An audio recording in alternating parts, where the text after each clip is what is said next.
Le gardien congolais Lionel Passy vient d'éjecter le gardien sénégalais Mori Diaw du FC Afre. Parce que pour tous ceux-là qui ne sont pas encore au courant de cette nouvelle, sachez que Mori Diaw aurait décidé de quitter le Afre pour l'Arabie Saoudite. Et cette décision de Mori Diaw n'est pas anodine. Pourquoi? Parce que Mori Diaw, depuis le début de cette saison, avec son club, le Havre FC, n'est plus titulaire. Parce que Lionel Passy aurait chippé sa place, aurait volé sa place. Quand je dis même voler, j'extrapole, parce que Lionel Passy a mérité cette place de titulaire. Et on l'avait même très bien remarqué lors de la Coupe du Monde. La Coupe du Monde qui s'est déroulée dernièrement du côté des États-Unis, où Lionel Passy a été majestueux, magistral, fantastique, exceptionnel avec le Congo. Si aujourd'hui, le Congo a pu atteindre les huitièmes de finale pour la première fois de son histoire, voilà, ça sera en grande partie grâce à Lionel Passy. Et en plus de ça, il porte le nom Lionel, qui vient du mot Lionel Messi. C'est même qu'on a mis Passy au lieu de Messi. Donc il y a des similitudes dans son nom. Tellement il nous a émerveillés durant la Coupe du Monde, au point où moi je trouve ça totalement logique qu'il soit le gardien principal de cette équipe du Havre FC. Mais il faudrait aussi dire que Mori Diaw n'est pas un petit gardien. Parce que si aujourd'hui je me place pour vouloir cracher sur Mori Diaw, c'est que sincèrement, je serais une personne très déséquilibrée mentalement. Donc, Mori Diaw est un gardien exceptionnel, a toujours été un gardien exceptionnel du côté du Havre, mais seulement cette saison-ci là, Lionel Passy était largement au-dessus de lui. Et rappelons que, voilà, la décision de l'entraîneur de se classer Lionel Passy à la place de Mori Diaw s'est fait remarquer lors des matchs amicaux. Où, voilà, Lionel, je dis même lors des matchs amicaux, je pense lors des matchs de qualification du barrage, un truc comme ça là, où Mori Diaw, je sais pas trop, ou bien j'ai oublié, avait fait commis une boulette et avait été remplacé par la suite par Lionel Passy qui, voilà, avait pu, voilà, rectifier le tir en livrant une prestation XXL, c'est-à-dire la continuité de ce qu'il a eu à faire durant la Coupe du Monde. Voilà.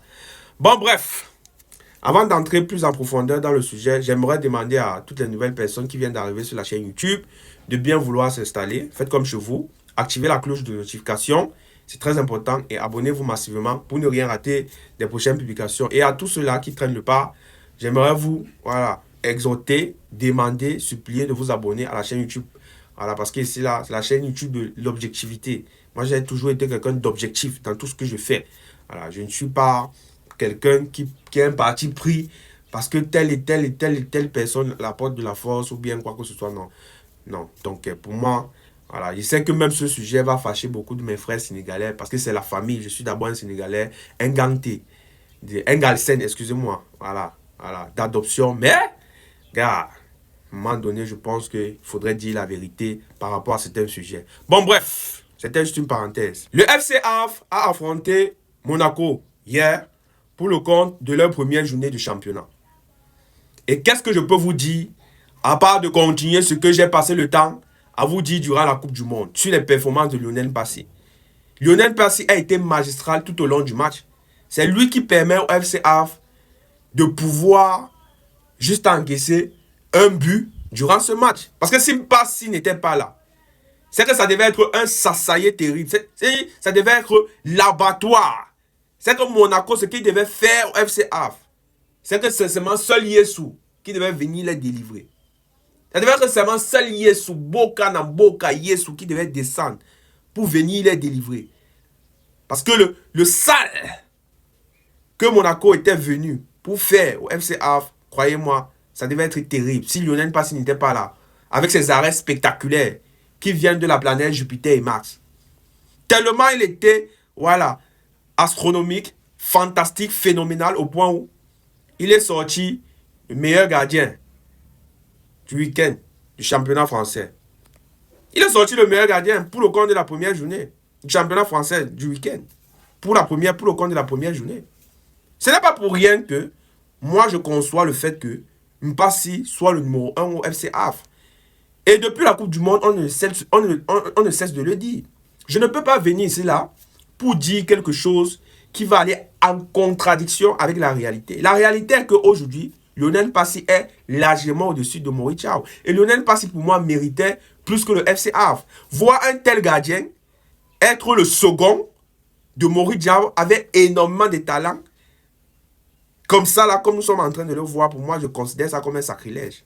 Et dire que c'était lui le second gardien du FC Havre l'année dernière, la saison dernière, derrière Maurice Diaw, sincèrement, ça relève du miracle.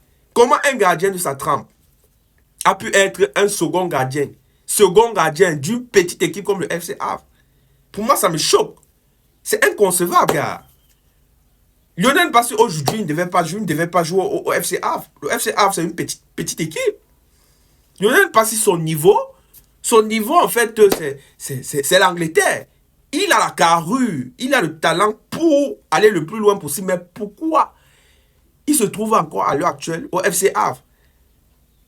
La belle performance de Lionel Passi hier face à Monaco n'est pas anodine ou bien n'est pas spectaculaire. On a vu Lionel Passi en Coupe du Monde.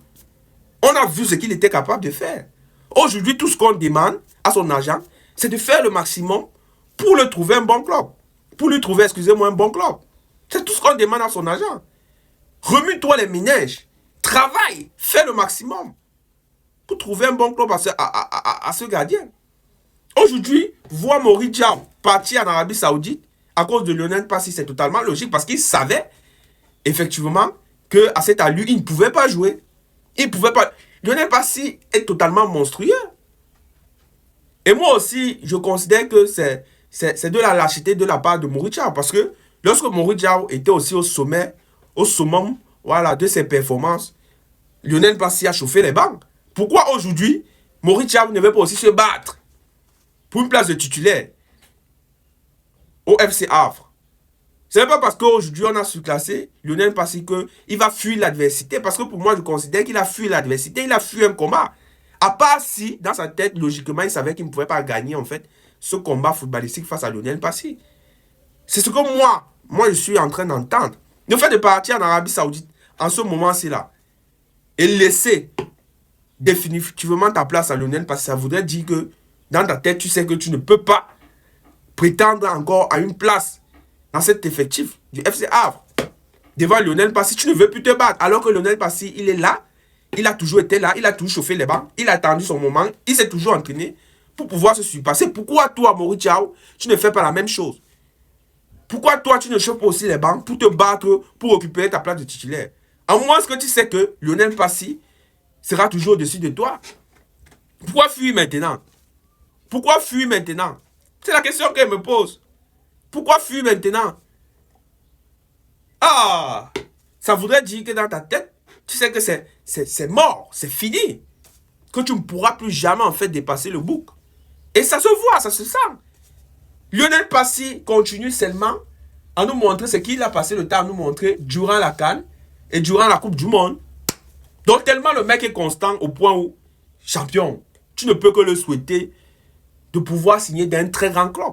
Certes, il est un peu âgé parce que je pense qu'il a 30 ou 31 ans, mais c'est comme si il est comme une bonne mamite. Vous connaissez la bonne mamite, il y a un proverbe qui dit c'est généralement la vieille mamite qui prépare les bonnes sauces. Il y a un proverbe africain qui le dit, les vieilles mamites qui préparent les bonnes sauces. Donc Lionel Passi est comme ça. C'est comme si au fur et à mesure qu'il vieillit, il devient bizarrement fort. Voilà. Il devient bizarrement fort, un peu comme Paul Biya au Cameroun. Voilà. Vous connaissez, Paul Biya a fait 72 jours à l'extérieur du pays. Qu'est-ce qu'on n'a pas dit sur lui? Oh, machin, il ne marche plus. Mais pour finir, vous avez vu son discours chez les Lions. Où il a reçu les Lions au palais de l'unité. Il était bien debout, se portant bien. Comme quelqu'un qui ne va jamais mourir. Donc, Lionel Passi, il est immortel. Il est pas immortel que immortel, non. Il est... C'est comme si lorsqu'il vieillit, il devient plus fort. C'est ça que je veux dire. Voilà.